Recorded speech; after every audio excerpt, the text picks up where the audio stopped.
अस्सलाम वालेकुम और रिव्यूज़ पीके में खुशामदीद। मेरा नाम अमीर है। दोस्तों हमारी आज की वीडियो में हम आपके लिए लाए हैं Realme XT का फुल रिव्यू।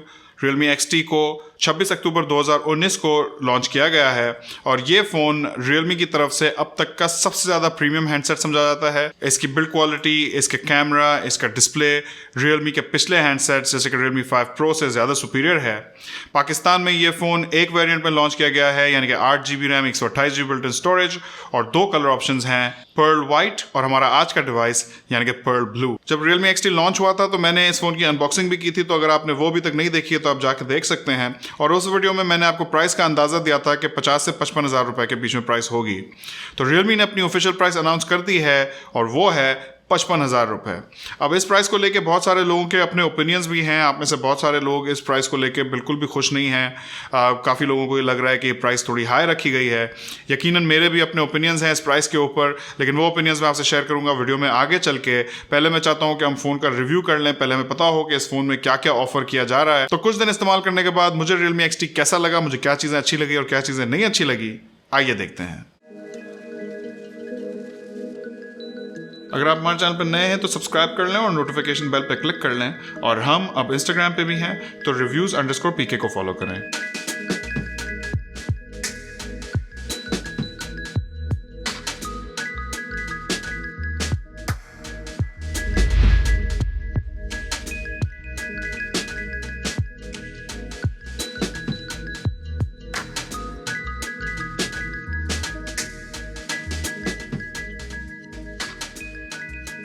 दोस्तों रिव्यू को शुरू करेंगे डिजाइन और बिल्ड क्वालिटी से। तो Realme XT पाकिस्तानी मार्केट में Realme का पहला डिवाइस है जिसमें Gorilla Glass 5 की प्रोटेक्शन फ्रंट और बैक पे दी गई है। एक लंबे अरसे तक Gorilla Glass 5 को एक बहुत ही प्रीमियम फीचर समझा जाता था और ये हम लोग ज्यादातर हायर प्राइस्ड और फ्लैगशिप फोन्स में देखते थे, लेकिन अब बहुत ही खुशाइंद बात यह है कि मिड रेंज मार्केट सेगमेंट में भी हमें Gorilla Glass 5 दिख रहा है। बैक को 3D कर्व ग्लास से बनाया गया है और इस पे जब लाइट पड़ती है तो ये स्ट्रीक्स बनी आती हैं जो कि काफी खूबसूरत लगती हैं। बटन प्लेसमेंट की बात करें तो राइट साइड पे फोन का पावर और स्क्रीन ऑन ऑफ बटन है, जबकि लेफ्ट साइड पे वॉल्यूम रॉकर्स और सिम ट्रे हैं। ग्लास होने की वजह से फोन में थोड़ा वजन भी है और मुझे फोन की हैंड फील पसंद आई। दोस्तों मैं Realme की तरफ से इतना प्रीमियम फीलिंग हैंडसेट पहली बार देख रहा हूं, जहां हमने इससे पहले Realme 5 Pro, Realme 5, Realme 3 Pro और Realme 3 में हमेशा पॉलीकार्बोनेट या प्लास्टिक की बैक्स देखी हैं। तो Gorilla Glass 5 का डिजाइन मुझे बहुत ही पसंद आ रहा है। फोन के साथ एक सिलिकॉन प्रोटेक्टिव केस भी आता है और फ्रंट पे एक प्री अप्लाइड स्क्रीन प्रोटेक्टर भी मौजूद है। अब बात करते हैं डिस्प्ले की, तो यहाँ भी Realme एक प्रीमियम फीचर ऑफर कर रहा है और Realme XT में ये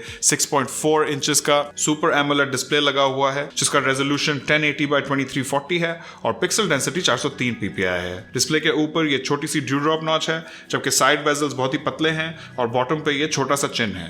डिस्प्ले की कलर क्वालिटी और शार्पनेस मुझे अच्छी लगी और एमोलेड डिस्प्ले का फायदा ये होता है कि उनके ब्लैक ज्यादा डीप होते हैं और कलर ज्यादा सैचुरेटेड होते हैं और पॉप करते हैं। एमोलेड पैनल के साथ आप डार्क थीम का भी पूरा फायदा उठा सकते हैं क्योंकि एमोलेड पैनल वाले फोन्स में डार्क थीम से कम बैटरी यूज होती है। डिस्प्ले के अंदर एक इन डिस्प्ले फिंगरप्रिंट सेंसर दिया गया है जो कि मुझे काफी तेज और रिस्पॉन्सिव लगा। मेरे इस्तेमाल में यह फिंगरप्रिंट सेंसर बिल्कुल सही चला, तेज और एक्यूरेट। दोस्तों अब बात कर लेते हैं Realme XT के कैमरा की। मैंने जब Realme XT की अनबॉक्सिंग की थी तो मैं सबसे ज्यादा एक्साइटेड इसके कैमरा के लिए था क्योंकि इस फोन में एक 64 मेगापिक्सल का Samsung GM1 सेंसर लगाया गया है।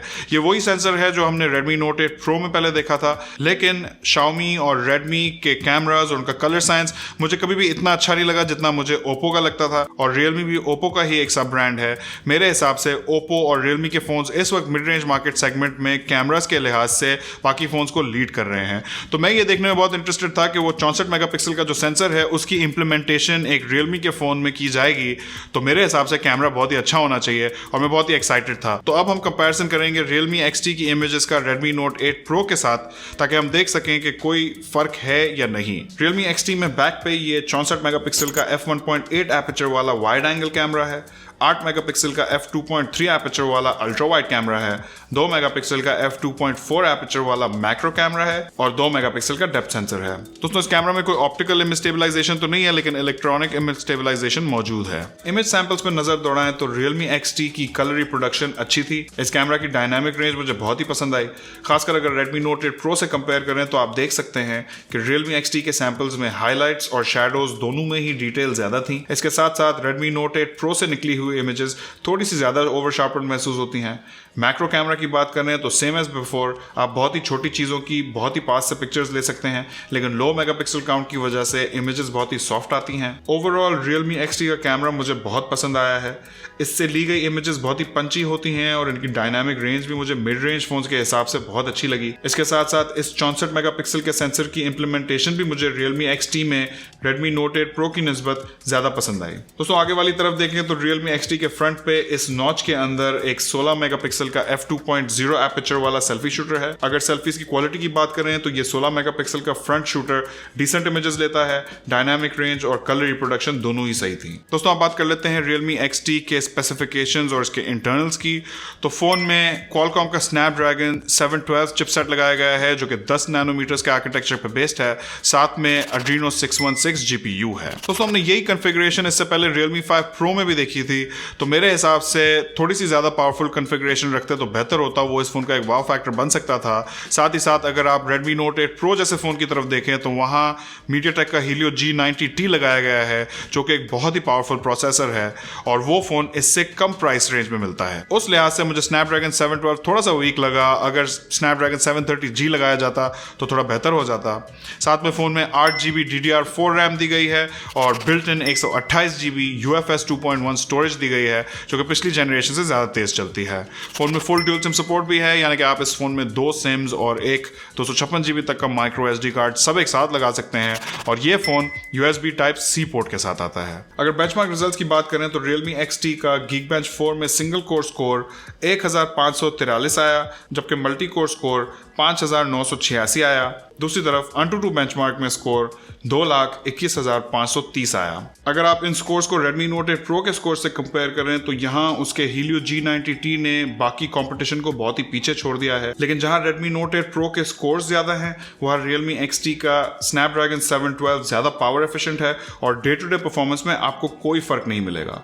फर्क मिलेगा तो बहुत ही हैवी एप्स और गेम्स चलाने में, और वहाँ Redmi Note 8 Pro थोड़ा वार्म भी होता है। एक और बात यह है कि जो लोग Realme XT और Redmi Note 8 Pro का डायरेक्ट कंपैरिजन कर रहे हैं परफॉर्मेंस में, उनको ये बात पता होनी चाहिए कि Redmi Note 8 Pro के चिपसेट की जो कॉन्फ़िगरेशन है वो काफी हद तक एक गेमिंग सेंट्रिक कॉन्फ़िगरेशन है, जबकि Realme XT को एक प्रोडक्टिविटी और पावर यूजर्स के फोन की तरह मार्केट किया जा रहा है। अगर एवरीडे यूसेज और परफॉर्मेंस की बात करें तो फोन बहुत स्मूथली चला। आपकी डेली यूसेज की एप्स बहुत आराम से चलेंगी और 8GB रैम की बदौलत ये फोन बहुत सारी एप्स एक साथ ओपन रख सकेगा, जिससे ऐप रीलोड टाइम्स कम होंगे और फोन की ओवरऑल स्पीड भी इंप्रूव होगी। और डे टू डे यूसेज में मुझे इस फोन में कोई लैग नहीं मिला। गेमिंग की बात करें तो ये चिपसेट और GPU PUBG को हाई सेटिंग्स पे आराम से चलाएगा और call of duty ultra high settings पे भी चल जाएगी। दोस्तों इंटरफेस की बात करें तो Realme XT Android 9.0 Pie के साथ शिप होता है, जिसके ऊपर Oppo की अपनी कलर OS लगी हुई है। मुझे ये स्किन भी काफी पसंद है क्योंकि इसका थोड़ा बहुत लेआउट स्टॉक एंड्रॉइड जैसा रखा गया है और आपके पास एक ऐप ड्रॉअर भी होता है और ये इंटरफेस मेरे हिसाब से बहुत ही स्मूथली चलता है। दोस्तों अब बात कर लेते हैं बैटरी की। तो Realme XT में 4000 mAh की बैटरी लगाई गई है और साथ में फोन में वुक चार्ज 3.0 भी मौजूद है जो कि फोन को 20 वाट पे चार्ज करेगी। अगर बैटरी साइज की बात की जाए तो मेरे हिसाब से बैटरी साइज थोड़ी सी छोटी है। बेहतर होता अगर Realme इसमें 4500 mAh की बैटरी देते, क्योंकि अब तो आम तौर पे फोन्स में 4500 या 5000 mAh की बैटरीज भी होती हैं और अगर इस फोन में थोड़ी बड़ी बैटरी दी जाती तो वो इसके लिए एक वाव फैक्टर हो सकता था। और Realme ने क्लेम किया था कि 80 मिनट में फोन चार्ज हो जाता है, जो कि मेरे हिसाब से कमोबेश ठीक है। अगर बैटरी लाइफ की बात की जाए तो फुल बैटरी पे ये फोन एक दिन आराम से निकाल लेगा और अगर आपका यूसेज थोड़ा लाइट हो तो 1.5 दिन भी निकल सकता है। और मेरे लिए ये कोई बहुत बड़ी कंसिडरेशन अब नहीं है, क्योंकि अगर दिन के बीच में मेरी बैटरी खत्म हो रही हो तो वूक चार्जिंग 3.0 के बदौलत मैं अगर थोड़ी देर भी इसको चार्ज कर लूं तो फोन काफी लंबा टाइम निकाल लेता है। दोस्तों आप बात कर लेते हैं मेरे फाइनल ओपिनियंस और प्राइस की। मेरे हिसाब से 55,000 की प्राइस थोड़ी सी ज्यादा है। जब मैंने इस फोन की अनबॉक्सिंग की थी तो मेरी उम्मीद थी कि प्राइस 50,000 या उससे कम रखी जाएगी, खासकर Redmi Note 8 Pro की 43,000 रुपए की प्राइस को मद्देनजर रखते हुए। मेरी तजवीज आपसे ये होगी कि आप आने वाले दिनों में नजर रखें Realme XT पे कि इसकी प्राइस डिक्रीज होती है कि नहीं। खासकर 11/11 की कुछ सेल्स आ रही हैं, हो सकता है सेल्स में इसकी प्राइस डिक्रीज हो जाए और अगर इसकी प्राइस थोड़ी सी कम हो जाती है तो मेरे हिसाब से ये फोन एक बहुत ही अच्छा परचेस हो सकता है। आपके क्या ख्यालात हैं मुझसे कमेंट सेक्शन में जरूर शेयर कीजिएगा। इस वीडियो में इतना ही। उम्मीद है आपको वीडियो पसंद आई होगी। हमेशा की तरह लाइक शेयर और सब्सक्राइब करना ना भूलेगा। इंशाल्लाह आपसे मुलाकात होगी अगली वीडियो में। अल्लाह हाफिज।